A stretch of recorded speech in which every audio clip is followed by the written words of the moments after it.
नमो नमः। संस्कृत ज्ञान शिक्षा में आप सभी का हार्दिक अभिनंदन है। प्यारे दोस्तों, प्यारे विद्यार्थियों, मैं फिर से आपके लिए एक शानदार क्लास लेके आया हूँ। आज हम पढ़ने वाले हैं प्रत्यय।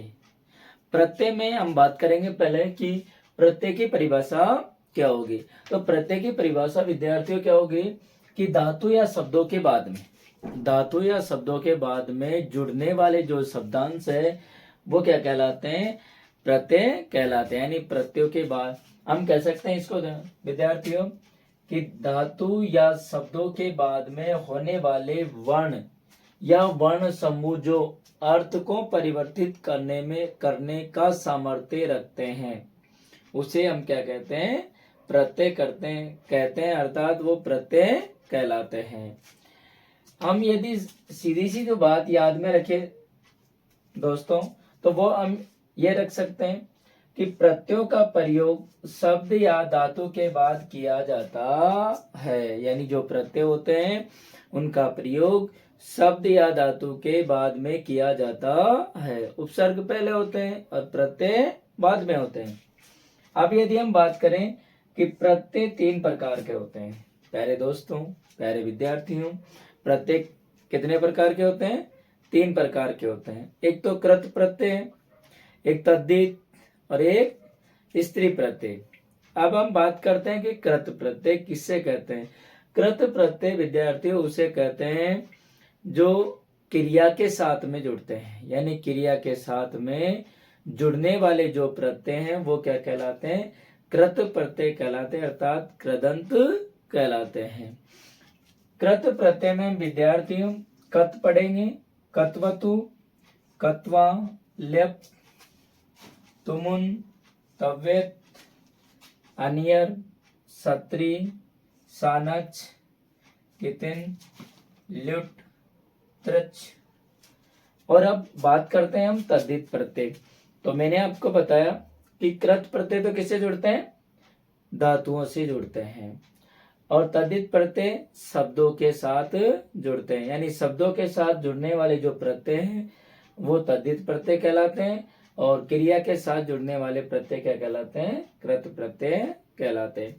अब प्यारे विद्यार्थियों, जो स्त्री प्रत्यय होते हैं पुल्लिंग शब्द से स्त्रीलिंग बनाने के लिए भी तद्धित स्त्री प्रत्यय का प्रयोग किया जाता है। स्त्री प्रत्यय क्रिया के साथ भी ऐड होता है और शब्दों के साथ भी जुड़ता है, यानी स्त्रीलिंग बनाने के लिए। तो इसमें है आपका टाप, गीप और गीस।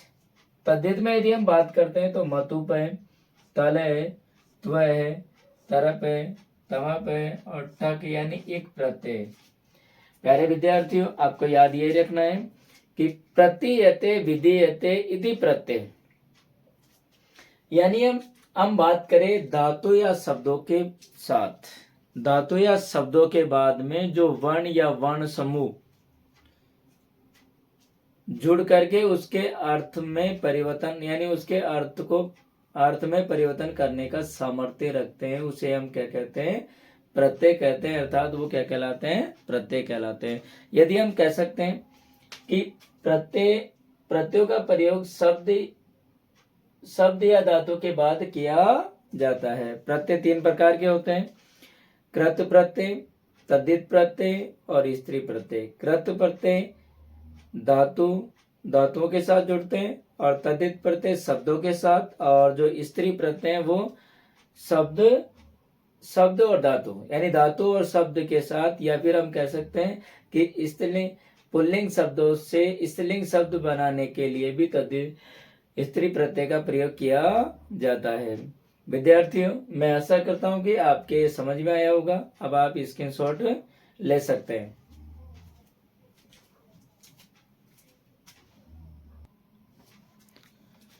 आपने स्क्रीनशॉट लिया होगा विद्यार्थियों।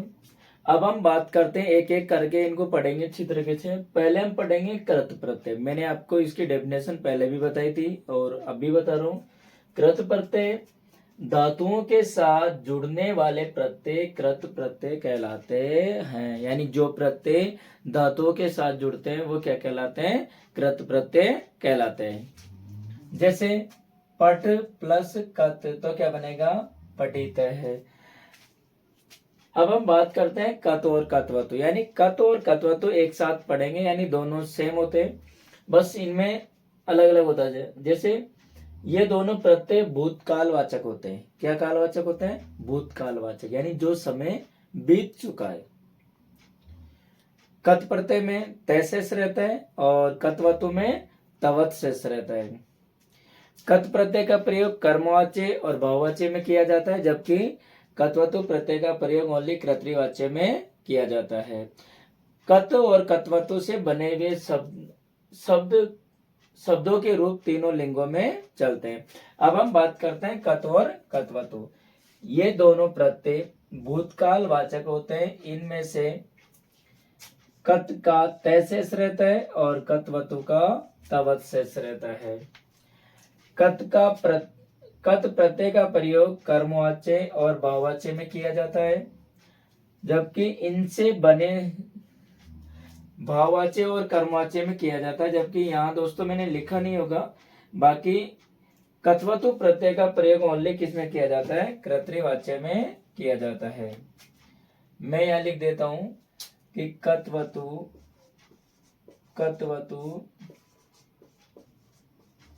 प्रत्यय का प्रयोग कर्तृवाच्य में किया जाता है। इनसे बने शब्दों के रूप तीनों लिंगों में चलते हैं। अब हम क्या करते हैं विद्यार्थियों, आपको नियम समझ में आना चाहिए। उदाहरण कहीं से भी आ जाए, आप आराम से कर दो। जैसे यहाँ लिखा हुआ है चल और कत। चल धातु है, कत प्रत्यय, कत में से क्या शेष रहेगा? तय। अब हमें क्या करना है कि धातु में इकारा यानी ई जोड़ना है, तो क्या बनेगा आपका? चलित है।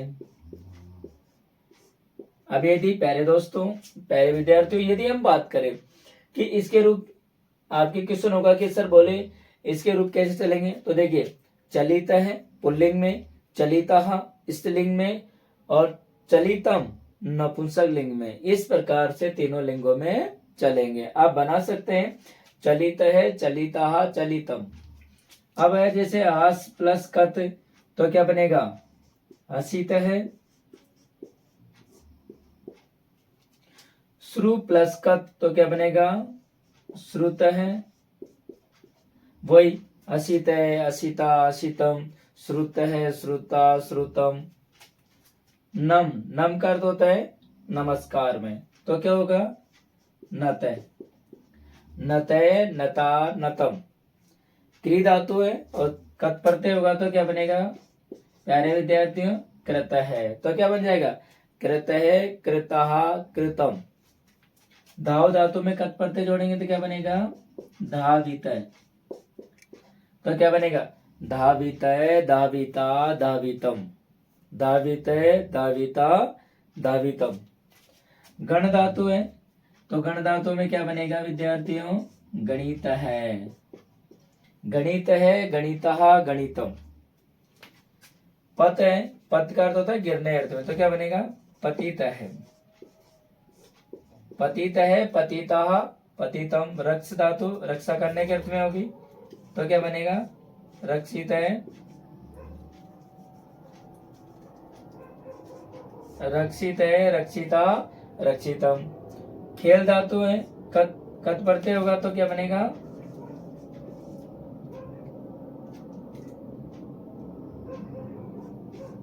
खेलित है, खेलित है, खेलिता, खेलितम। जैसे कीट धातु है, तो क्या बनेगा?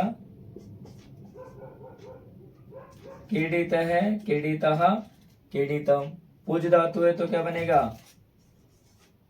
पूजित है, पूजिता, पूजितम। बक्ष धातु है खाने अर्थ में, ये पूजने अर्थ में, तो यहाँ होगी बक्षित है, बक्षित है, बक्षिता, बक्षितम। लिख धातु है, तो क्या बनेगा?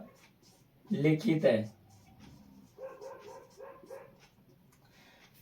यह है कत प्रत्यय। प्यारे विद्यार्थियों, कत प्रत्यय का आपका सीधा सा नियम है, कत प्रत्यय में से तय शेष रहता है और इसका प्रयोग कर्मवाच्य और भाववाच्य में किया जाता है। कत्वत्व का मैंने आपको बताया कि ओनली कर्तृवाच्य में प्रयोग किया जाता है। दोनों ही प्रत्ययों से बने हुए शब्द तीनों लिंगों में चलते हैं, पुल्लिंग, स्त्रीलिंग और नपुंसकलिंग। अब ये मैंने आपको कंप्लीट किया है कि कत प्रत्यय से बने हुए शब्द इस तरीके से आपको करने।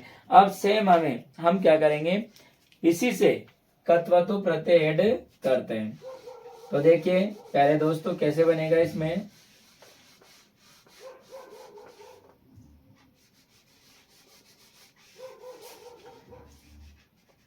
प्रत्यय बस समझना है आपको, क्योंकि नियम यदि आपको अच्छी तरीके से याद हो गया तो फिर कहीं भी आपको दिक्कत नहीं आएगी।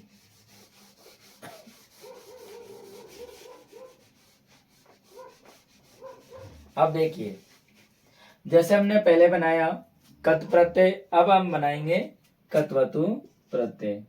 कत्वतु, तो देखिए कत्वतु चल धातु है, कत्वतु प्रत्यय ऐड करेंगे तो क्या बनेगा, चलितवान।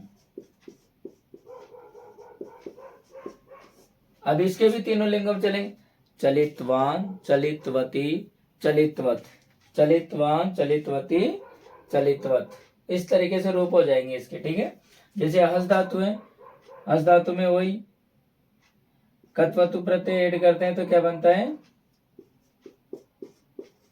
असितवान,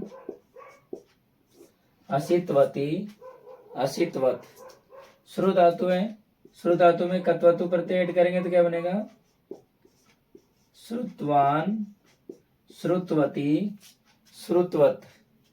नम धातु है तो क्या बन जाएगा, नम धातु में कत्वतु प्रत्यय क्या बनेगा, नत्वान, नत्वती, नत्वत। क्री धातु में कत्वतु करेंगे तो क्या बनेगा, कृतवान, कृतवती, कृतवत। यानी पुल्लिंग में कृतवान, स्त्रीलिंग में कृतवती और नपुंसकलिंग में कृतवत। जैसे दाव धातु में कत्वतु ऐड कर दे तो क्या बनेगा,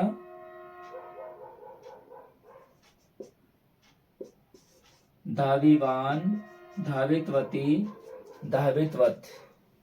क्या बन जाएगा, धावितवान, धावितवती, धावितवत, धावी। जैसे गण धातु में तो क्या बनेगा, गणितवान, गणितवती, गणितवत, धावीवान, धावितवती, है ना। इस तरीके से आपका ये कंप्लीट हो जाएगा। तो क्या बनेगा, गणितवान, गणितवती, गणितवत, धावितवान। जैसे यहाँ कृतवान बना तो यहाँ बनेगा विद्यार्थियों, सॉरी, यहाँ बनेगा धावितवान। असितवान, असितवत, और यहाँ श्रुतवान हो जाएगा या नत्वान होगा, कृतवान, धावितवान और गणितवान। यहाँ बनेगा पतितवान। यहाँ क्या बनेगा, पतितवान, पतितवती, पतितवत। यहाँ क्या बन जाएगा, रक्षितवान, रक्षितवती, रक्षितवत। खेल में क्या बनेगा, खेलितवान, खेलितवती, खेलितवत। कीड़ में क्या बनेगा, कीड़ितवान, कीड़ितवती, कीड़ितवत। पूज में क्या बनेगा, पूजितवान, पूजितवती, पूजितवत। बक्स में क्या बनेगा, बक्षितवान, बक्षितवती, बक्षितवत। लिख में क्या बनेगा, लिखितवान, लिखितवती, लिखितवत।